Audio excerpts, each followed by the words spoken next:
Yuma Daf, même tête, Amoud Aleph. Bonjour à vous tous. Aujourd'hui, nous allons commencer à la 11e ligne, parce que hier, on avait pratiquement fini la Sugya, mais je ne sais pas pourquoi j'ai oublié une ligne, donc je suis obligé de vous la faire maintenant.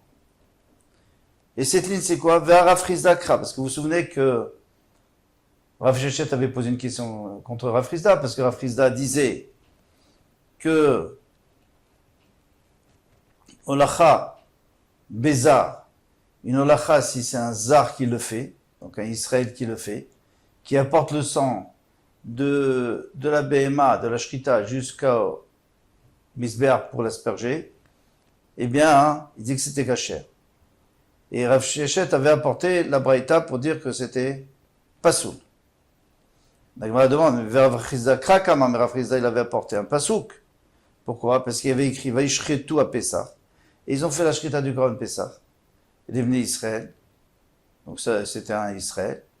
Vaizriku à Kohanim Yadam. Et les Kohanim, ils ont aspergé de leurs mains. C'est-à-dire qu'il y avait aussi un Israël qui avait apporté le sang jusqu'au Misber, puisqu'il dit qu'il a pris de leurs mains. Donc qu'est-ce qui se passe? Il y a un Shochet Israël, Mekabel, celui qui reçoit le sang, c'est un Kohen, bien sûr. Ensuite, il y a un Israël qui transporte. Et ensuite, il y a un Kohen qui asperge. Donc, on voit bien que le transport se fait par un Israël, si l'on veut. Et ça, c'est la preuve de Rav Chizda. Alors, pourquoi est-ce qu'on dit qu'on a une braïta contre lui et que c'est faux ce qu'il a dit? Rav Chizda Krakama, on va répondre, Avud Maaseh Itztava. Rav Chizda n'a pas compris. Mais dans le passouk, on n'est pas en train de dire que l'Israël transporte. On est en train de dire que l'Israël fait la shrita. Le Kohen réceptionne le sang. Il le pose dans la main du Israël, et un autre Kohen vient le prendre de la main du Israël. Donc le Israël, c'est juste une estrade, si vous voulez, c'est une table. Et on pose sur lui, et on vient chercher. Mais lui, il ne peut pas faire la holacha. Passe à un nouveau sujet. Baï Rafapa. Rafapa demande, Chafan Chavero Venatan Tochofnav. Alors maintenant, le Kohen Gadol a l'obligation de prendre 2 poignées, et de Ketoret, et de le brûler, comme on a déjà vu. Qu'est-ce qui se passe si c'est pas lui qui a pris? C'est quelqu'un, c'est un autre Kohen, par exemple un Kohen idiote, et qui lui a mis entre ses mains. Est-ce que il pourra être Yotse, ou il faut que lui-même il fasse l'acte de prélever? Mo quel le dit? Melochofnav Bainan, qu'est-ce qu'il y a écrit dans le Passouk? Il écrit, il prendra Melochofnav, il prendra les mains pleines. Vaïka, bien là, il n'y a pas de problème, puisque ses 2 mains sont pleines, il n'y a pas de problème. Même si c'est un autre qui l'a fait. On dit, ma velakar ve'evi bainan. Ou alors, le velakar au début, il se rapporte sur ve'evi aussi. Parce qu'on avait vu qu'au début du passage, il y avait écrit velakar, à la fin, il écrit ve'evi. Au début, il écrit prendra. Et après, les gechalim, tout ça, on parle pas du ketoret au début. Les gechalim, le brez, et à la fin, on voit qu'il doit apporter le ketoret. Alors, si on dit qu'il y a un rapport direct entre le début et la fin du passouk, donc velakar, c'est-à-dire que c'est lui qui doit prendre le ketoret et il doit l'apporter. Donc ça ne peut pas être quelqu'un d'autre.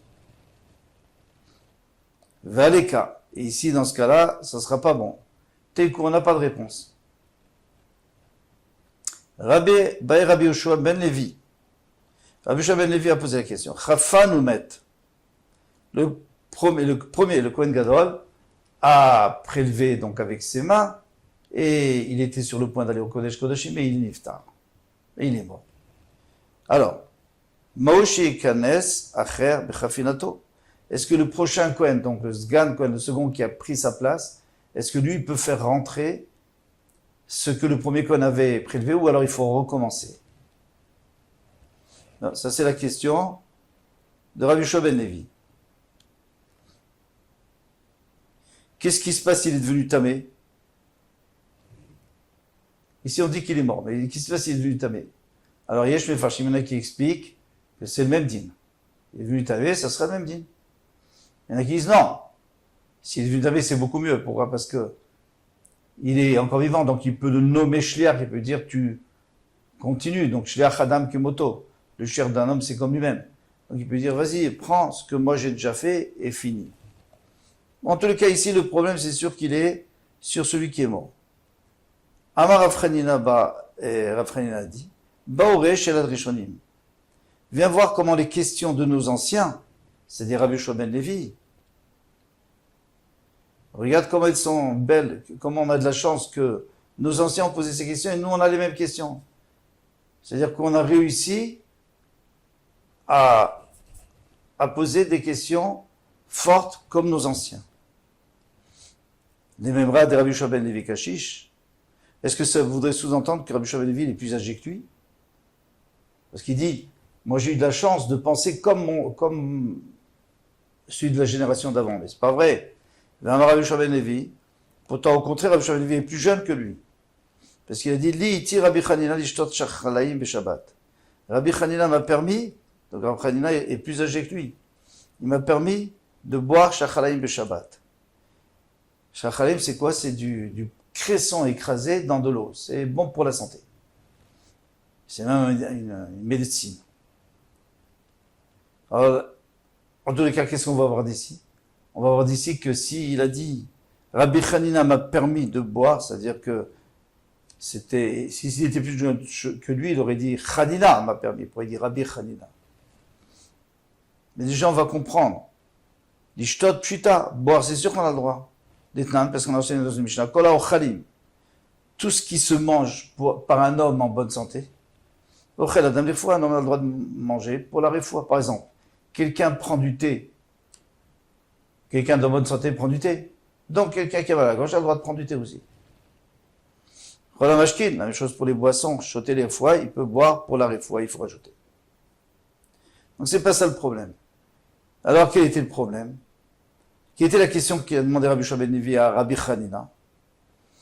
Et là, l'ishrok, velishtot, shachalaim beshabbat. Est-ce qu'on a le droit d'écraser les cressons et de boire pendant Shabbat? C'est sûr d'écraser un Shabbat. Et Chidame, comment il le fait? Il dit qu'à Sakanta, s'il y a un danger, Mishra Shari, bien sûr qu'on a le droit. Il n'y a même pas de question. Veil, il est qu'à Sakanta, mais s'il n'y a pas de danger, c'est-à-dire que la personne n'est pas tellement malade que ça, Misarasir, bien sûr que c'est interdit. D'écraser pendant Shabbat. De Olam, dit Kasakanta. Je pourrais te dire qu'on parle qu'il y avait un danger. Alors, c'était pas ça la question qu'il a posée. Il n'a pas demandé est-ce qu'on a le droit ou pas. Bien sûr qu'on a le droit. Mais lui, ce qu'il demande, Mimasya, est-ce que c'est un bon remède? Des nichul alayou shabbata. Et dans ce cas-là, on pourrait transgresser Shabbat. Parce que pour créer un bon remède, on a le droit. Ou l'omasya. Ou alors, c'est un remède de grand-mère qui est pas du tout vérifié. On n'a pas à transgresser Shabbat. Ou Maïshna Rabbi Hanina. Pourquoi il a posé la question à Rabbi Hanina? Bishum de Baki Birfouatou. Parce que lui, il était compétent dans les refouat, dans la médecine. D'Amar Rav Hanina, comme a dit Rav Hanina lui-même, Olam lo shalni Adam al makat pirda levana vechaya. Jamais quelqu'un m'a demandé comment soigner une blessure d'un coup de pied d'une mule blanche, vechaya, et qu'il a vécu. C'est-à-dire il savait qu'il n'y a pas vraiment de solution. Donc il était compétent. Ve'akachazinan dechaye. La Gemara dit, mais non, on voit bien des gens qui ont eu des coups et qui vivent encore. Et ma vechayat. Vechayat, c'est-à-dire que la plaie elle-même, elle a guéri. Ça, j'ai jamais vu une plaie qui a guéri. Maintenant que la personne puisse continuer à vivre, oui. Ve'akachazina demitse. Maintenant, on a déjà vu des gens qui ont guéri ou même d'une ruade d'une mule blanche. Alors, il m'a dit, Besumka aninhu. Ici, on parle qu'elles sont marron, rouges, rousses, marron. Vechi varan resh karayahu. Et la naissance de leurs jambes est blanche. Ça est entièrement marron et il y a du blanc au début de leur pattes ou de leur cuisse. Kamrina. Dans ce cas-là, j'ai dit, parce que ceux-là sont très très dangereuses. Mais si elles sont entièrement blanches, on peut soigner. En tous les cas, qu'est-ce qu'on a vu de tout ça? Mikola comme Shmamina, de Rabbi Hanina Kashish. C'est évident que Rabbi Hanina était plus âgé. Parce qu'il a posé une question à Rabbi Hanina parce qu'il est compétent en médecine. D'accord, pourquoi pas. Mais alors il fallait dire j'ai demandé à Hanina, il fallait pas dire j'ai demandé à Rabbi Hanina. Et là, Achikama, donc il faut inverser tout. Shalatan, Kishela Shel Rishonim. Lâche la question. Quand il a entendu la question de Rabbi Shimon ben Levi, il a dit ah, Rabbi Shimon ben Levi, il est fort. Pourquoi? Parce qu'il a posé ma question. Et moi, je suis plus âgé que lui. Umi amar Rabbi Hanina achi. Mais est-ce que Rabbi Hanina a dit ainsi? Que quoi?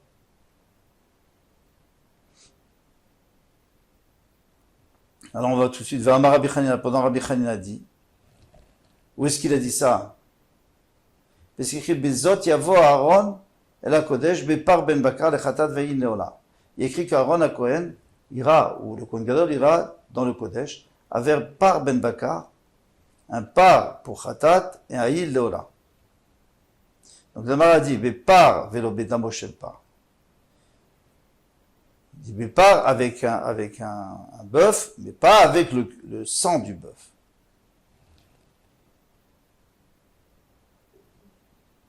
Ça veut dire quoi? C'est-à-dire que le Kohen Gadol a fait la Shrita. Et puis après, il est Niftar. Donc maintenant, le nouveau Kohen Gadol qui prend sa place, est-ce qu'il doit refaire la Shrita ou pas? Alors il dit bien, Bepar velo bedam shel par. Le deuxième Kohen Gadol, quand il vient continuer la Voda, il est obligé de refaire un par, parce qu'il peut pas, parce qu'il écrit Bepar, il viendra avec un par, il n'est pas écrit avec le sang du par. Rav Hanina, pour l'instant, et qu'est-ce qu'il a dit Rav Hanina? Ketoret shechafna kodem shkritat apar. Donc il a dit deux choses Rav Hanina. Il a dit d'abord qu'il faut entrer avec le sang, et pardon, qu'il faut d'abord qu'il refasse la shrita. Et il a dit autre part, Rav Hanina, Ketoret shechafna kodem shkritat apar. Si on a prélevé la Ketoret dans les deux poignées de Ketoret avant d'avoir fait la shrita du par, là, ça avait le clou, on n'a rien fait. Il faut recommencer. Donc, puisque maintenant le Kohen Gadol, le premier Kohen Gadol est Niftar après avoir prélevé la Ketoret.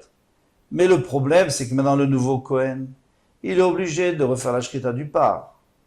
Pourquoi il est obligé de faire la Shrita du par? Parce qu'il ne peut pas rentrer avec le sang du Kohen précédent. Il doit rentrer avec le sang du par, de son par à lui. Donc, il est obligé de refaire la Shrita.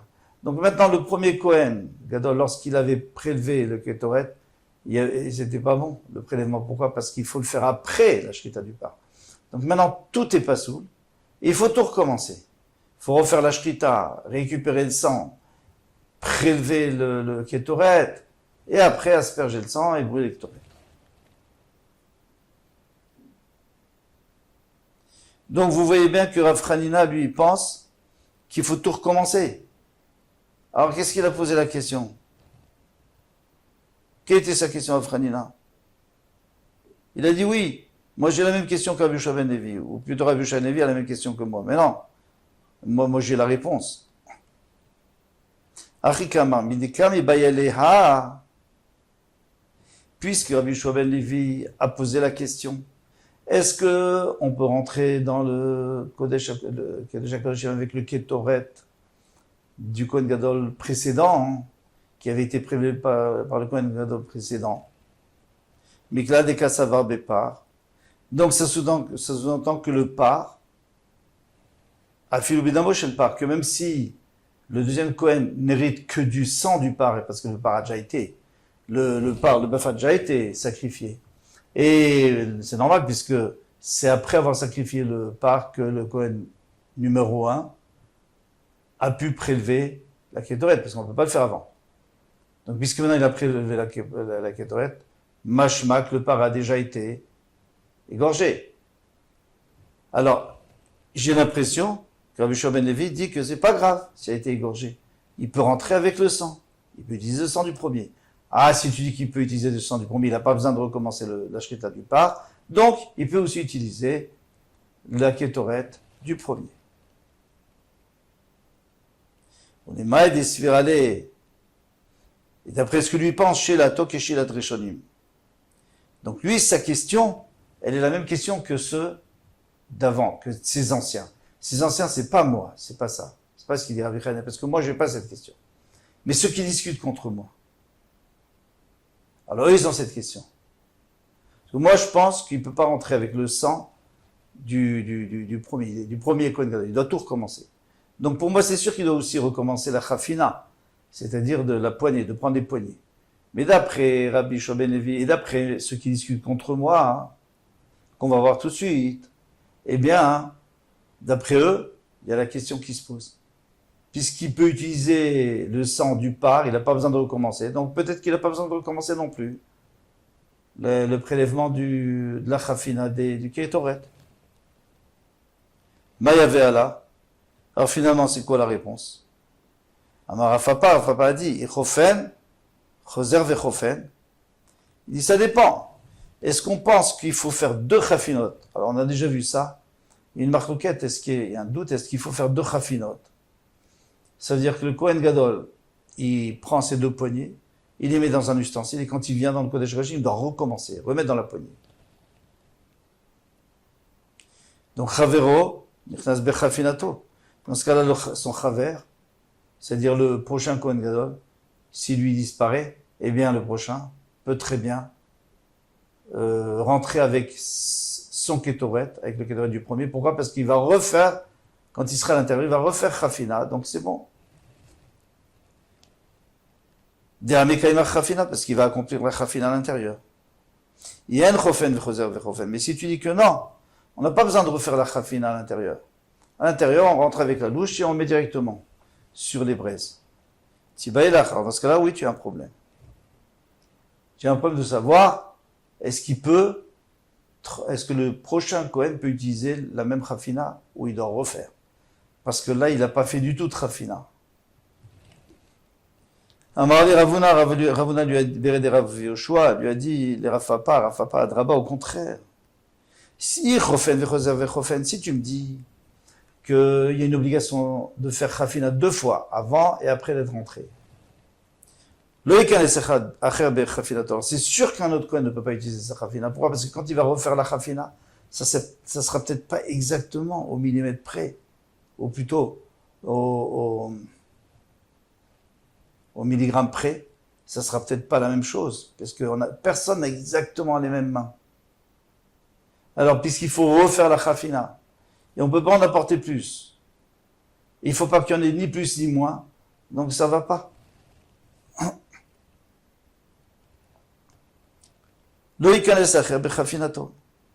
le prochain Kohen Gadol ne peut pas rentrer avec sa Chafina. Pourquoi? C'est pas possible qu'il n'y ait pas moins ou plus. Mais maintenant, si tu dis que la lacha, en tout cas tu penses qu'on ne doit pas refaire Chafina, ça suffit la première fois, dans ce cas-là, t'as un problème. C'est là où tu peux te poser la question. Tu peux dire, peut-être que on peut utiliser la Chafina du premier Kohen Gadol. Parce que maintenant, sachez qu'on a déjà posé cette question. Chofen vechoser vechofen, olo. Est-ce que on doit refaire une Chafina ou pas? Donc la Gemara nous dit, puisqu'on a cette question, alors il faut voir d'après la réponse qu'on donnera. Tashma. Viens, écoute. On va essayer de trouver une réponse à notre question. Est-ce qu'on peut utiliser la Chafina du premier Kohen Gadol pour le deuxième Kohen Gadol? Car Aïta Minata. On avait dit dans la Mishnah que il fait Chafina, donc il prélève. Car Aïta Mitata. Ainsi était sa mida, ainsi était sa mesure. Maïlav. C'est-à-dire quoi qu'il était ainsi sa mesure? Pourquoi on nous a rajouté ça dans la Mishnah? On s'était déjà posé cette question, on avait donné 2 réponses. Maïlav, n'est-ce pas? Keshem Shemidata Mibachutz, Kach Midata Mibifnim. De la même manière qu'à l'intérieur, à l'extérieur, il y avait une mesure, à l'intérieur, il faut qu'il y ait la même mesure.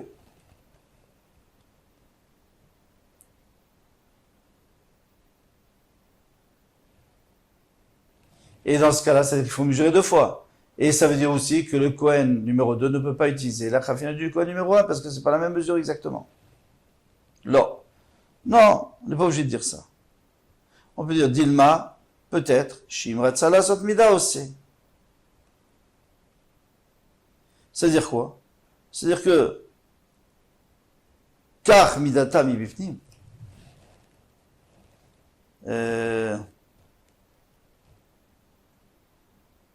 Et kachaita mida, pardon.